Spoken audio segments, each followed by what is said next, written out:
Hi everyone and welcome to my craft room. It is March. We have new cards to go. This month we are featuring the Quite Curvy bundle.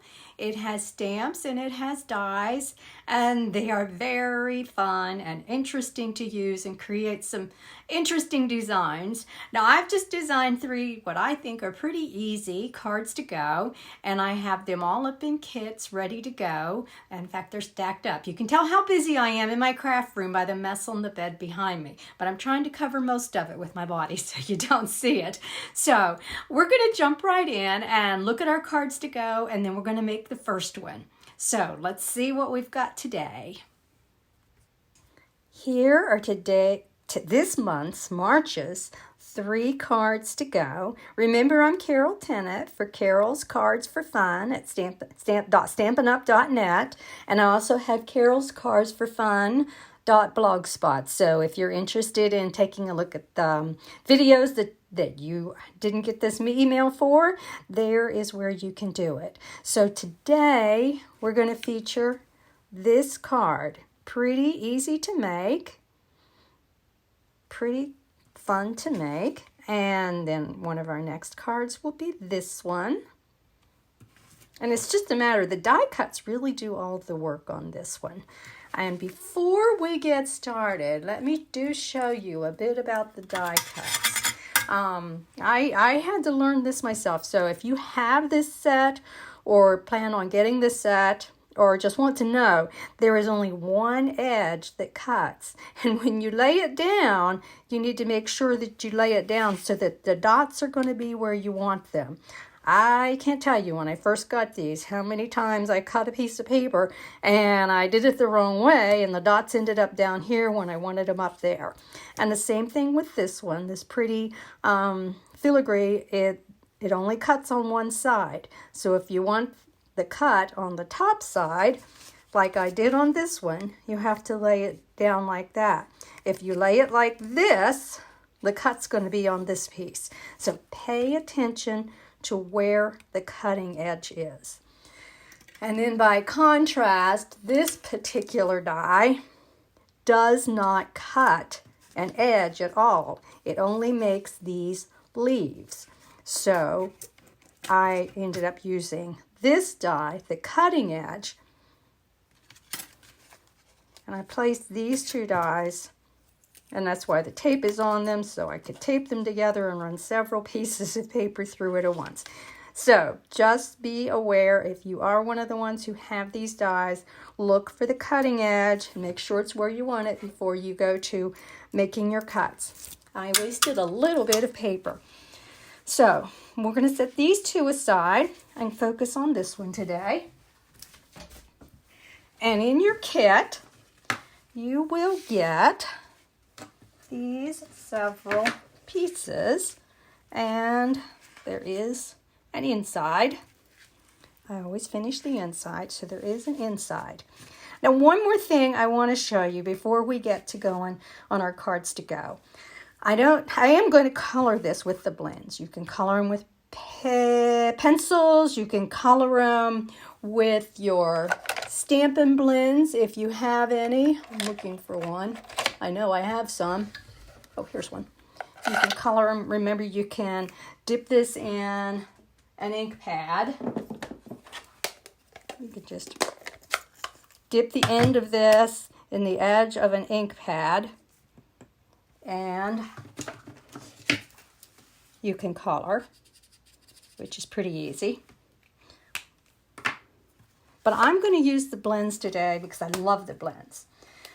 Now, what I have found out, and I don't know if any of you have experienced this, but I use mine a lot. So what can happen, and I think the major problem with how I use mine is that I color something like this, which probably isn't too bad, but I also color these gemstones, which when you open up this tip and you color on these rough gemstones, I love that it changes it to whatever color I want it to be. But what I don't love, and I don't know if you can see here, yes, I think you can see how rough that tip is. How And it makes it difficult. You see how it makes it difficult to get a nice fine line or coloring. You see how it kind of isn't pretty. So what it should look like, let me see. I don't know that I've used this one. Yeah, this one's better. See how it makes just a nice line and it's not all messy on the end? I have a solution for that. Now, this isn't probably a Stampin' Up! Approved solution, but what I have found is that the Copic nibs actually fit these. Now, these will wear out, especially when you're coloring things like I color the gems and the pearls and stuff, and I think that's just a little too rough for them, but I like to use them in that manner. So what you can do, and I'm going to move my project aside while I give you this quick little tip. If you don't need this quick little tip, then speed through, okay? But I'm going to uncap both sides.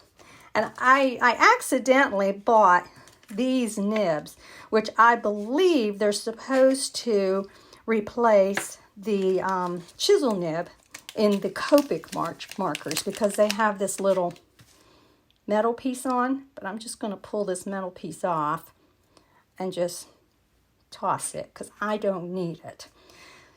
So go to your toolbox or whoever's toolbox you can raid and get a pair of handy dandy little needle nose pliers. They do make something for this, but I don't have it. But you can just pull this out because we're going to throw it away anyway. You can see how inky that is. But it's no good to me. It makes such a mess when I try to color. So I'm going to just stick that right. Oops, I wasn't going to mess up my work surface, but I did.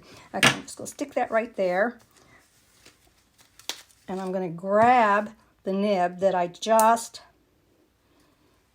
opened, the brand new one, and I'm going to push it down in there as far as I can.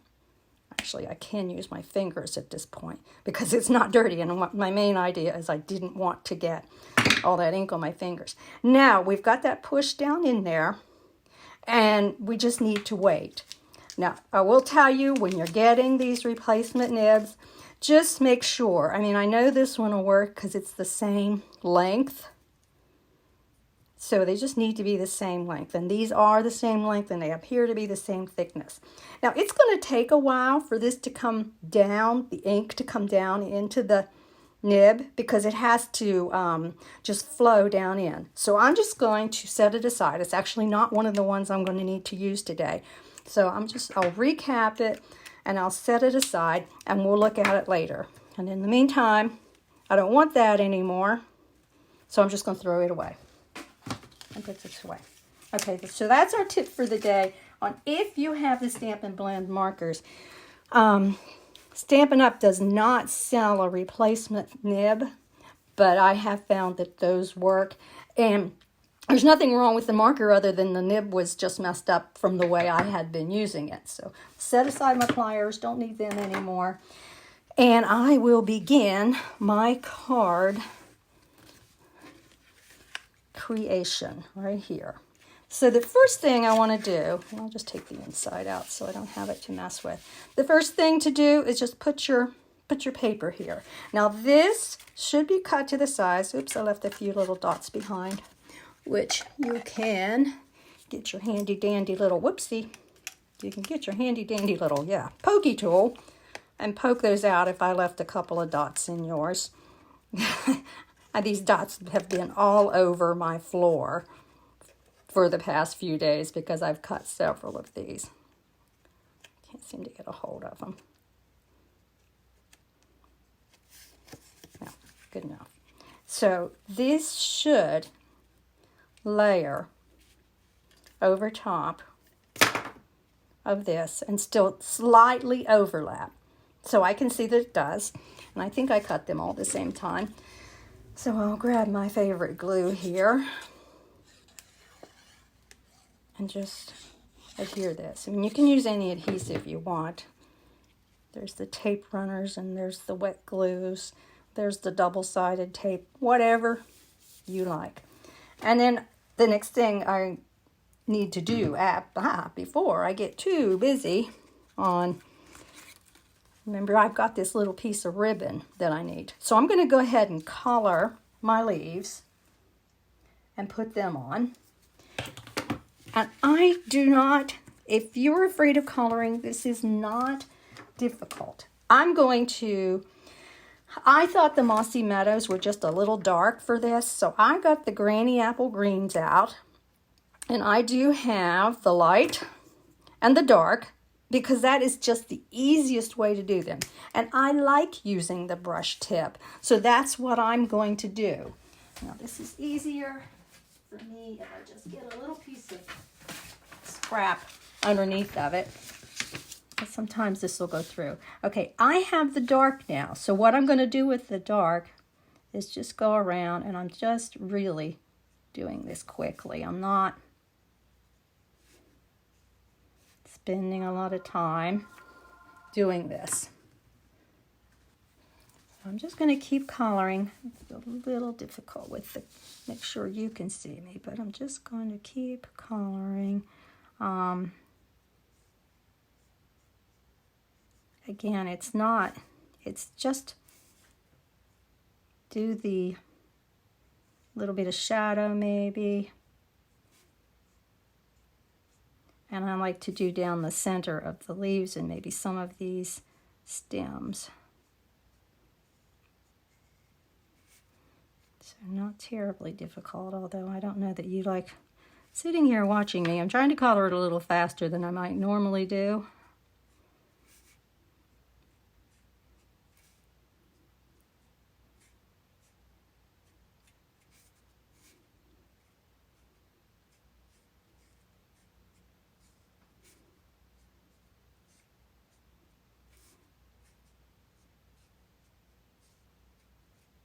Okay, we'll just do that many for now, because I want you to see the other color go on top of it, and they blend together so nicely. So the other color is lighter, and I'm just kind of scribbling it over, and I'm not even worrying about taking up all the light space. So I'm just kind of scribbling it on. Now you decide how you want yours.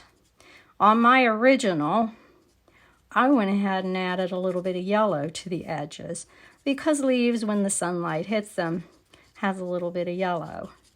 So I will show you that, but if you like them like that, that's fine.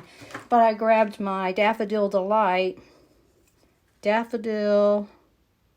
yes, and I just kind of dabbed in a little yellow around the edges.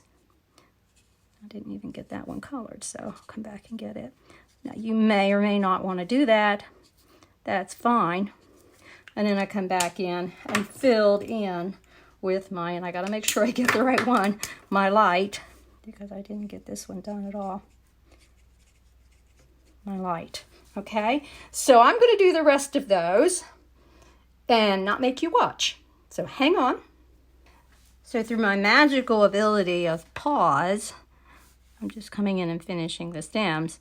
I got the rest of these colored and not taking up all of your time. So I think that's all I need to color that. So I have that piece done. And then the bird's pretty simple. I just colored my bird, the blue and the yellow. I don't know what kind of bird it is because I don't know a whole lot about birds, but this was pretty to me. So the bird is little, but I just made a line around there to give it a little shadow. And then got my light, yellow. And just see how nicely that blends. There is a definite shadow line there. And then with my blue, which is the Balmy Blue, I made, oops, do I have the dark one? I have the light one. Oops, meant to get the dark one. Another thing to know, it is a good idea to uncap both ends. If you don't uncap both ends and your markers are fairly new, you might get a blob. And nobody wants a blob. So that's a dark away. And then I just did the light on top of it. Okay, so we're all done with our coloring. I hope that wasn't terrible. Okay, so I need to go ahead and adhere this.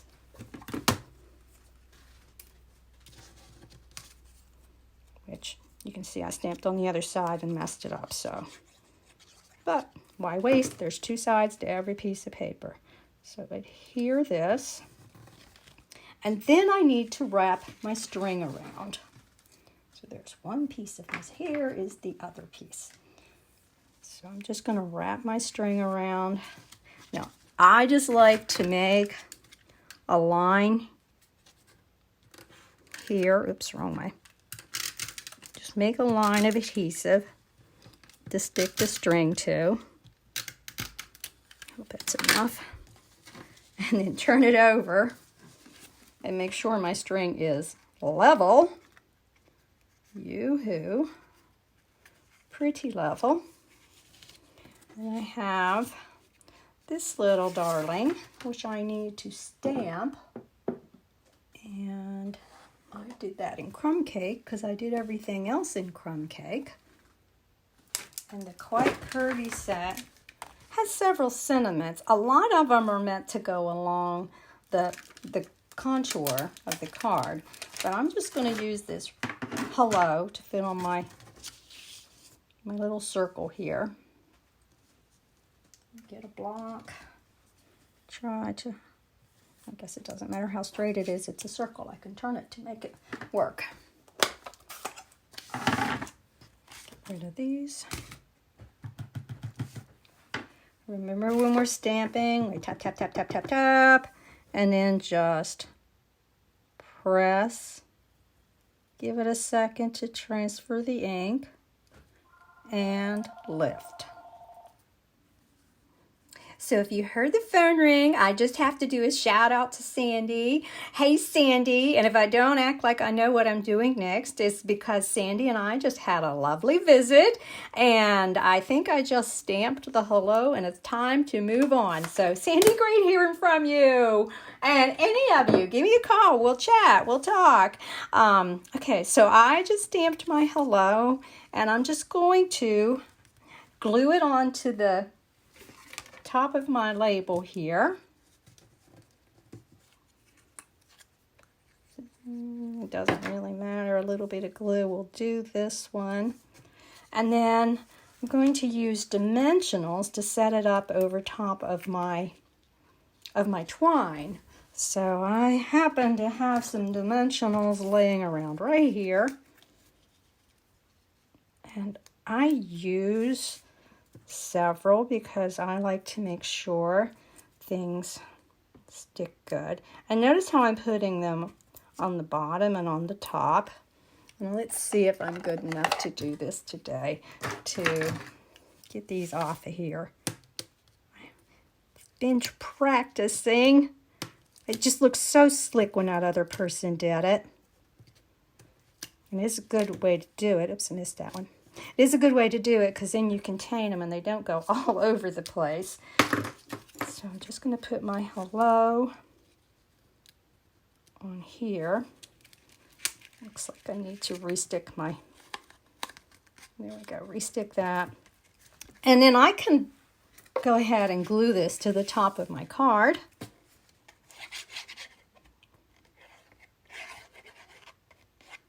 Just a good glue. Little glue on that so I can keep that stuck down. So you see how I'm just layering it over top of the Designer Series paper. And I need my little bird, if I haven't lost my little bird in this mess. There's my little bird. And I'm just going to use a little mini dimensional for my little bird. Here's some mini dimensionals. Oops, I don't need two, but I got two, so I'm going to use two. Won't hurt anything. Here we go again. Honest, I'm going to practice this until I get it.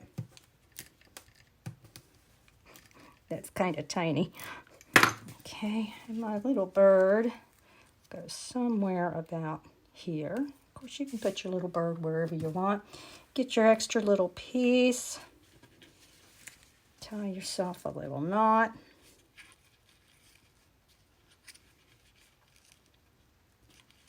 And you can trim that up however you want. I think it needs to be really long. Get that off of there. And then for my inside,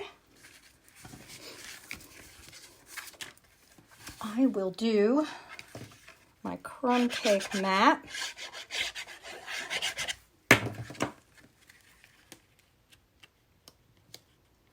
And you all know me. I like to decorate the inside. So I want to grab from my stamp set the same long leaf image that I used on the outside. I'm going to use on the inside. Now these are photopolymer, and this is a really long stamp. So I'm going to go ahead and use my mat to stamp this. So I'm going to use my handy dandy little soft mat because this is one of the photopolymer stamps, and because it's so large. Normally I could probably get a perfect image with a much smaller just on my hard surface, but this is pretty large and I'm not all that confident that I'll get all of it pressed down well enough to get a good image. So I'm going to use my crumb cake. If I can get it open, I will use my crumb cake. Get rid of some of that stuff. Whoops. Okay. And because it's a big stamp, again, I'm going to turn it over to ink it up all over. It looks like I got it inked well as the block. And then I'm just going to set it on my paper. Now I didn't put another piece of paper over my mat, and I should have because it's going to go off a little bit. So I'm not practicing what I preach. Sorry about that. But you notice I just set it down and I'm just going to touch it everywhere. And remember, paper does have two sides, so if I don't get it all over, I can do it again. And pick it straight up. Oh, and see, I didn't because I didn't touch the edge. And I knew I wouldn't because I've done this before. So I'm going to try to pay particular attention. This is such a long stamp that I don't. So I'm going to make sure I touch that edge this time. And just leave it sit here a second to transfer the ink.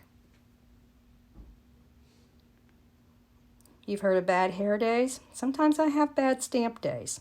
So I'm going to actually make sure I give that side a little extra attention. And again, you don't need to jump on it or put all your weight on it. Just press it firmly and then pick it straight up. Oh, I did a good job this time. Yay me. And then I'll just quickly, with my favorite glue, the art glitter with the fine tip, just quickly, see that side's not going to show, just put a little bit of glue and then just a little swipe through the middle, and that gives me just enough time to wiggle it if I need to, but it looks like I got it just fine. So there is the first of our cards to go. See, we finish the inside because it would be hard to just write on that with black ink or with my black ink pens. So we finished the inside nicely with a nice crumb cake mat and a white area for writing whatever. I could stamp a sentiment in here, but I don't really know what I want to use this for yet, so I didn't. So this is the first of our cards to go. So I hope you like it. And then we have 2 more to go. So thanks for joining me today. I hope you like our card to go, and I look forward to bringing you cards number 2 and 3. So stay tuned, and I will show you how I put together the others. Now this is your card kit. You use it however you want. If you want to put it together another way, then that's awesome. Send me a picture. So next 2 coming soon. Take care all and have fun. Bye.